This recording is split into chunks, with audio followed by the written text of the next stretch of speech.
It's a day game after a night game turnaround. The Twins and the Reds continue their weekend interleague series this afternoon in Minneapolis. The start of the season for Taj, he's been really good. I think if one thing you look at, it's just getting ahead early, dictating counts late be a key for him, but his stuff is overpowering. And so he's gotten by. The split has been really good this year. He's got good run support. An efficient first inning, it'll let him, number one, just get deeper into the game, find his rhythm, get in a groove. Taj averaging 22 in the first. How about a 9-pitch? 1-2-3 first inning today. Good start for Bradley. Today, Andrew Abbott is the 13th left-handed starter to oppose the Twins. Well, Abbott still trying to find his rhythm this season. It's been a tough go of it so far for the left-hander. Josh Bell batting third. And then with Keyshaw moving down, they kind of just flip them two. Take a little bit of pressure off Keish, put a little bit more on Josh Bell's plate. Line to right field, a base hit for Bell. Martin's going to round second base and put on the brakes, and the throw cut off. So Bell, opposite field single, moving Martin down to second. Twins in business right away here against Abbott. And now Ryan Jeffers. The Twins in the opening inning already with an at-bat with runners in scoring position. Line drive left center field. That is a base hit for Ryan Jeffers. That splits the alley, and that will find the wall. Martin scores. Rounding third base is Josh Bell. Jeffers on his way to third base, and he slides in safely. It's a first inning two-run triple and 2-0 Twins. RBIs 11 and 12, and Ryan Jeffers continuing a stellar start here in 2026. Rips it in the left center field gap, a quick triple. Thinking three the entire time. Stewart got aboard twice yesterday. Base hit, reached on error, scored a run, and stole a bag. And there's a 4-pitch walk. That's how you get yourself right back into the ball game and really put some pressure on a guy like Taj Bradley. Now Nathaniel Lowe. To left field, that could be trouble. That is down, fair base hit. Stewart sprinting for third. Low backside going to second, and he'll take it. Sal Stewart saw the seam and ran on Larnach first to third, and Lowe backfills into second. Now Tyler Stevenson. This is to center. Kreidler has it. Tag at second. Throw goes towards second. Sac fly RBI. Stewart scores. It's a one-run game. And the Twins have a 2-1 lead as they bat here bottom three against lefty Andrew Abbott. Austin Martin walked and scored his first time. To short.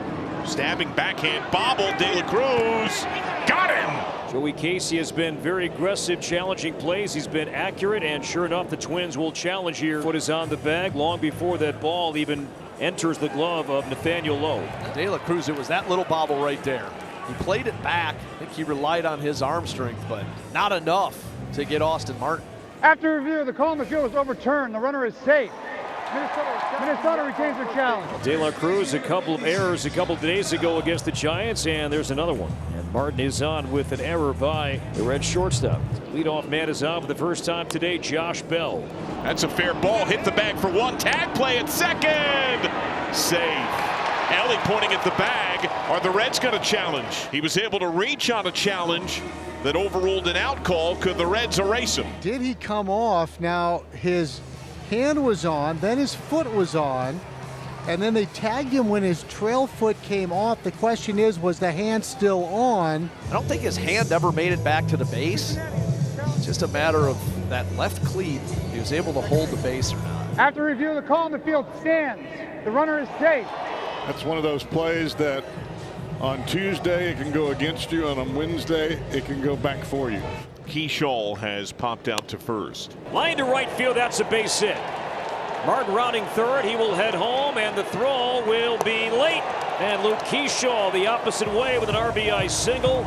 And the Twins capitalize on the error and the good base running from Martin and have a 2-run lead. And a good piece of hitting right there and just going the other way. When you just look at this inning here, the pickoff or the double play not called, the error, taking advantage of that. That's going to do a lot for Keyshaw right there. 10th RBI for Keyshaw. He takes off, and now he's in a rundown throw to second base, and Keyshaw is out. An aggressive lead at first base, and the Reds guess right, and Schulte will challenge. Timer down to 2, and sure enough, the Twins will take a look. Might have snuck that oven mitt in there. Keyshaw for the time being is still at second base. Third challenge of the inning. The folks in New York have to be going, really? Really, Target Field? After review, the call on the field is overturned. The runner is safe. Minnesota retains their challenge. Well done, Joey Casey. 2 for 2 this half inning. 2 successful challenges by the Twins. And Keyshaw picks up his 4th stolen base of the year. Taj Bradley aided by the 1 pitch out. He had to go full on Gino Suarez first time. He flied to right. Suarez got jammed and muscles one in the hole between short and third and into left field for a hit.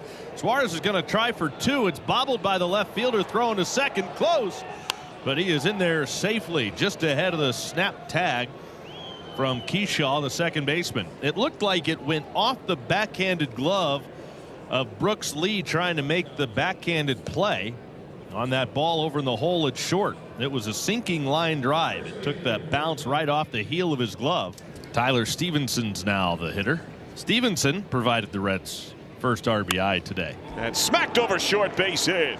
Suarez scores. Scoop by Larnach. Stevenson, the 2-out ribeye. He plates a second run for the Reds. It's a 1-run game. The Reds, the first team this year to put up multiple runs against Taj Bradley, and it's now a 3-2 Twins lead. So now first and second, 2 outs, and that's going to be it for Andrew Abbott. And we'll have a pitching change in the 5th. Runners at first and second, 2 out. And lefty Sam Moll is on to pitch for the Reds as he faces Brooks Lee. Lined up the middle and a base hit into center field. Bell rounding third, heading home, and Friedel's throw is going to be cut by Lowe, and there is a 2-out RBI single from Brooks Lee, and the Twins have a 4-2 lead. Moll on that pitch, he dropped down, sidearm, and tried to sneak a fastball by Brooks Lee, and he raked it right back up the middle. Bradley knows he's coming close to the end of the road, and he's letting it eat. Letting it all hang out. I don't even think Bradley knows it's Hines over there in the on-deck circle. He's just gripping it and ripping it. Strike 3 called. A curveball locks up Stevenson, and Taj Bradley, 6 more solid innings here today. Allowed a leadoff single to Stewart, struck out Suarez, Lowe, and now Stevenson looking. Well, Justin Topa is the pitcher for the second straight night. He's out of the bullpen. Cody Clemens is the first baseman. That's smacked by Hines, his first hit this season for the Reds. Opposite way single, tying run comes to the plate. Nearly hits Myers. Did he get him? Yes. So that means Myers is on, the tying run's aboard, and Ellie De La Cruz comes to the plate as the go-ahead run. He's up there now with a chance to do a little damage. This one is in the dirt, a check swing. He didn't go. Shelty barking out of the dugout there. 2-1, sharply grounded beyond short, base hit. Hines waved home. Throw goes to second. De La Cruz delivers a ribby single. It's a 1-run game. Just threw Shelty out of the dugout? Yeah. And Shelty's been thrown out. Shelton's second ejection of the year, and he's out telling Nick Lentz, I wasn't even arguing with you. So this all goes back to the De La Cruz check swing, and his anger was directed more at the first base umpire Wendelstedt for not calling a swing on De La Cruz before that last pitch was thrown. Well, now no manager as Shelty ejected, and the hitter Stewart. In the air to right, sending Martin back onto the overhang, and Martin up against the padding makes the play. Austin Martin went from sunshine to shade, and then the padding in right. Not an easy play, and especially for a guy that hasn't seen many reps in right field. Stewart with some opposite field pop, but Martin equal to the task. And the Twins maintain a 4-3 lead. It's a 1-run game, a couple of changes for the Twins. Eric Orsi enters on the mound. The Reds have just continued to keep the pressure on. They were retired 3 up, 3 down in the first inning, and that was the last time. They've had traffic on the base paths ever since. Yanked by Suarez to left field. Just went out and got it. Base hit. So Suarez, even though this pitch is a ball, he goes out and gets it and hooks it right over the top of the shortstop's head because he was already balanced and prepared for the speed. Now Nathaniel Lowe. That's poked to right field. That's down for a hit. Suarez through second. Martin trouble with it in right. Suarez has third standing. A second knock for Nate Lowe. And the Reds have the tying tally 90 feet away with nobody out. Now Reese Hines, who hit a solid line drive to right for a base hit his last time up. It was his first hit of the year. Lifts it high into the air, center field, fairly shallow, might be deep enough. The catch is made. Suarez tags. He's coming home. McLean's going to second. They've got him hung up. The runner will score. McLean caught between first and second. He'll get tagged out. The sac fly drives home Suarez and ties this game at 4 in the 8th. A tie ball game, and here in the 9th of a sun-soaked, shadowy type of day. Spencer Steer is going to pinch hit for Key Bryant Hayes. Rolled left side on the backhand, lost off the glove by Brooks Lee.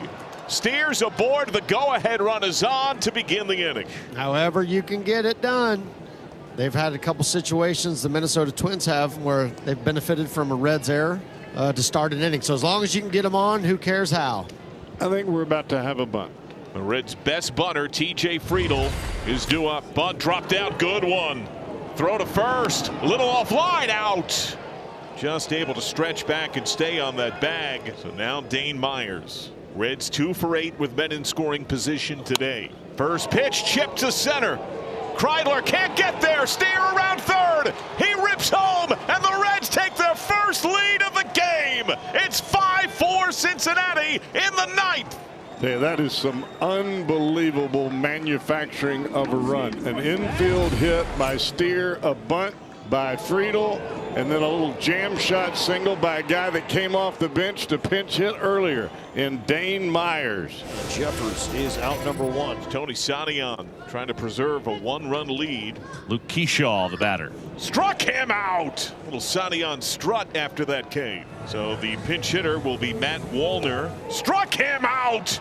The Reds are 13-8 for the first time in 2 decades. They continue to occupy first place. Their lone lead comes in the ninth, and Sanion stands it up. They take it 5-4. Tell you, this game today was a major gut check. The Reds were behind from the get-go. It didn't look real good as the game progressed, and the Reds continued to battle, and they kept the pressure on this Minnesota Twins bullpen and finally broke through.